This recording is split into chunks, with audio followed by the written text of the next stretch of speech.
Joo, kerran piti melkein yrittää ton lapsen päälle. Mä en tiedä, no jotakin säätän tohon tahallaan eteen, minkä takia mun tänne. Onneksi ei tarttunut lasta tappaa sitten sinne kuitenkaan.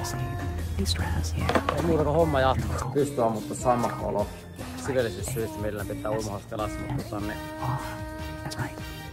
joka tapauksessa sitä katsoa, että pystyy vuokraamaan uimahausia, ja jos ei pysty, niin sitten pitää ottaa ongelmaa, mennään lasten uimaan. Ei kuvata skolaria aunoman päällä. Mä muistin sinne tillistä. Hei.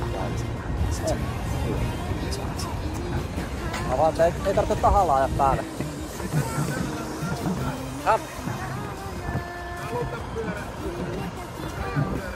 Että sä kutsuta, sulla on isompi auto, niin et sä laita kaasua lisää, jos sä näet tämän.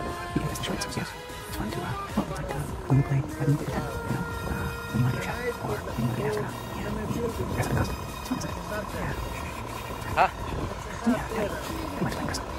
Mut siis, eihän ole mitään järkeä, jos sä näet, että mä ylitän tästä tiedän, niin the act of dressing yourself in the mask of a custom-designed animal persona be the worst and most disgusting fursuit ever, and that's using the leftover material from plush toys he has fornicated. They smelled strongly of urine, and part of the suit never being washed. Pakko vaihtaa istumapaikkaa, joka jotenkin vituttaa suunnattomasti jotenkin tosi vaikea tuoli sille, että pannu selkään saatamassa tuon selkänä ja tuntuu, että ei pysty rentoutumaan yhtään. Ihan vitu sairas kaikki puoli.